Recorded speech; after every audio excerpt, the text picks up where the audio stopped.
Hello. स्वागत है आपका हमारे यूट्यूब चैनल इजी स्टडी पे। फ्रेंड्स, G20 अभी भारत में चर्चा का विषय है। आए दिन G20 की कोई ना कोई मीटिंग्स या इवेंट्स होती रहती है।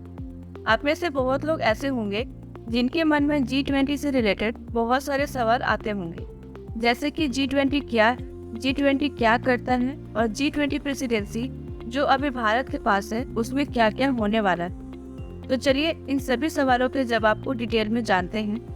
लेकिन डिटेल में जाने से पहले G20 से रिलेटेड कुछ बेसिक फैक्ट्स को जान लेते हैं। G20 यानी कि ग्रुप ऑफ 20 एक अंतर्राष्ट्रीय सहयोग और निर्णय लेने का मंच है जो दुनिया की 19 सबसे बड़ी अर्थव्यवस्थाओं और यूरोपियन यूनियन के लीडर्स को एकत्रित करता है।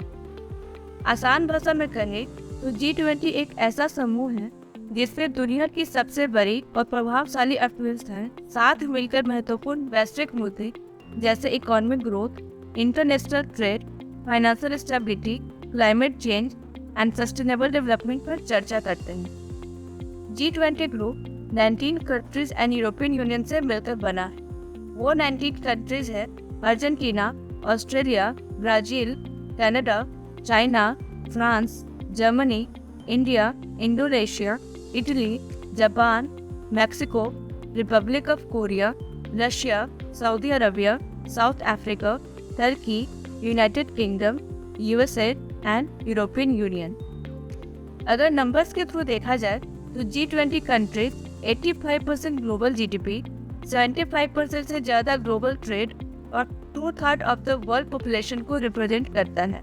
एशियन फाइनेंशियल क्राइसिस के बाद global economic and financial issues को डिस्कस करने के लिए finance ministers and central bank governors के लिए एक मंच के रूप में G20 की स्थापना 1999 में की गई थी। 2007 में global economic and financial crisis को मद्देनजर रखते हुए G20 को सरकार के प्रमुखों के स्तर पर अपग्रेड कर दिया गया था और 2009 में इसे डेजिग्नेट किया गया था as a premium forum for international economic cooperation.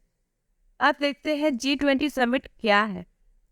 G20 summit को एनुअली आयोजित किया जाता है और G20 की प्रेसिडेंसी G20 के मेंबर कंट्रीज के बीच ही ट्रोइका के फॉर्म में रोटेट होती रहती है। ग्रुप के पास अस्थायी सेक्रेटेरिएट नहीं है। प्रेसिडेंसी को ट्रोइका द्वारा सपोर्ट किया जाता है, यानी कि previous, current and incoming presidency. India के प्रेसिडेंसी के दौरान जो 3 कंट्रीज ट्रोइका फॉर्म करती हैं वो है इंडोनेशिया, इंडिया एंड ब्राजील। हर साल 1 दिसंबर से अगले साल के 30 नवंबर तक एक अलग G20 मेंबर कंट्रीज G20 के प्रेसिडेंसी ग्रहण करता है। 1 दिसंबर 2022 को भारत को इंडोनेशिया से G20 की प्रेसिडेंसी प्राप्त हुई और 30 नवंबर 2023 तक G20 की प्रेसिडेंसी भारत के पास रहेगी और 1 दिसंबर 2023 को यह प्रेसिडेंसी ब्राजील को सौंप दी जाएगी। नेक्स्ट हम जानेंगे कि G20 कैसे काम करता है। G20 में 2 पायलट ट्रैक्स होते हैं। पहला है फाइनेंस ट्रैक एंड दूसरा है Sherpa track. Finance ministers and central bank के गवर्नर्स फाइनेंस ट्रैक को लीड करते हैं, जबकि शेरपा ट्रैक को उस देश की शेरपा लीड करते हैं। भारत के इस बार के शेरपा हैं Amitabh Kant. Sherpa head of states या हेड ऑफ गवर्नमेंट का पर्सनल रिप्रेजेंटेटिव होता है जो इंटरनेशनल समिट्स जैसे G20 या G7 समिट्स को प्रिपेयर करता है। शेरपा ट्रैक फोकस करता है सोशियो इकोनॉमिक इशूज जैसे कि agriculture, anti corruption, climate, digital economy, education, employment, energy, environment, wealth, tourism, trade and investment. और शेरपा ट्रैक में टोटल 13 वर्किंग ग्रुप्स हैं, जबकि फाइनेंस ट्रैक का फोकस एरिया होता है fiscal and monetary policy issues जैसे कि global economy, infrastructure, financial regulation, financial inclusion, international financial architecture and international taxation. और फाइनेंस ट्रैक के अंदर टोटल 8 वर्किंग ग्रुप्स हैं।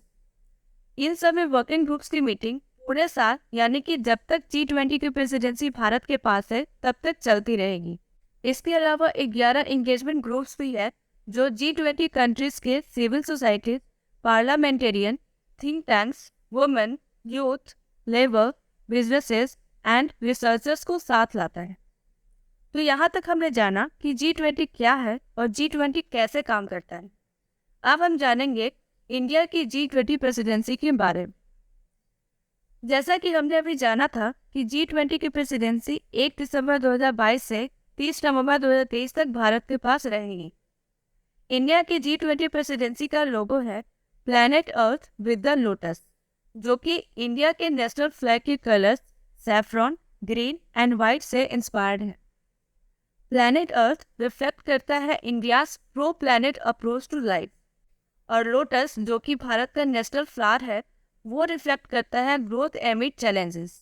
इंडिया की G20 प्रेसिडेंसी का थीम है वसुधैव कुटुंबकम और one earth one family one future, जो कि महाउपनिषद से लिया गया है। इंडिया की G20 प्रेसिडेंसी के दौरान दो नई चीजें एस्टेब्लिश की गई। पहला है स्टार्टअप 20 एंगेजमेंट ग्रुप एंड दूसरा है एक नया ग्रुप एस्टेब्लिश किया गया on disaster risk reduction. Startup 20 engagement group का पहला इंसेप्शन मीटिंग हैदराबाद में हुआ था और इसका स्टार्टअप 20 समिट जुलाई में गुरुग्राम में होने वाला है। इंडिया ने अपनी प्रेसिडेंसी के दौरान 9 guest countries and international organisation को इनवाइट किया है। वो 9 गेस्ट कंट्रीज हैं Bangladesh, Egypt, Mauritius, Netherlands, Nigeria, Oman, Singapore, Spain and UAE। इसके अलावा इन सभी इंटरनेशनल ऑर्गेनाइजेशन को भी इनवाइट किया गया। नेक्स्ट हम डिस्कस करेंगे कि इंडिया की G20 प्रेसिडेंसी में क्या क्या प्रायोरिटीज हैं। इंडिया की G20 प्रेसिडेंसी में टोटल 6 प्रायोरिटीज हैं। पहला, green development, climate change and life, यानी कि लाइफ स्टाइल फॉर इन्वायरमेंट। दूसरा है accelerated, inclusive and resilient growth. तीसरा है accelerating programme on SDGs, health and education. चौथा है technological transformation and digital public infrastructure. पांचवा है multilateral institution for the 21st century and 3 Fs, यानी कि food, fuel, fertilisers. And last है women led development. India की G20 प्रेसिडेंसी के दौरान टोटल 200 से भी ज़्यादा मीटिंग्स होगी भारत के 50 शहरों में, और इसके दौरान भारत के पास मौका होगा G20 में आए हुए गेस्ट्स को भारत का रिच कल्चरल हेरिटेज दिखाने का और यूनिक इंडियन एक्सपीरियंस प्रोवाइड कराने का। G20 के head of states and government summit का 18th एडिशन 9 एंड 10 सितंबर 2023 को न्यू दिल्ली में आयोजित होने वाला है। G20 समिट में ministers, senior officials and civil societies के बीच पूरे साल में आयोजित सभी G20 प्रोसेसेस एंड मीटिंग्स का समापन होगा। न्यू दिल्ली समिट के समापन पर G20 लीडर्स की घोषणा को अपनाया जाएगा, जिसमें respective ministerial and working group meetings के दौरान चर्चा की गई प्रायोरिटीज के प्रति लीडर्स की कमिटमेंट और सहमति व्यक्त की जाएगी। तो ये थी कंप्लीट इंडिया की G20 प्रेसिडेंसी की डिटेल। आई होप आपको अब सारी बातें समझ आ गई होंगी। ऐसे ही इंटरेस्टिंग टॉपिक को जानने के लिए हमारे साथ जुड़े रहिए। अगर आपको ये वीडियो अच्छी लगी हो तो please like, subscribe and share with your friends. मिलते हैं अगले वीडियो में नए टॉपिक के साथ। तब तक के लिए गुड।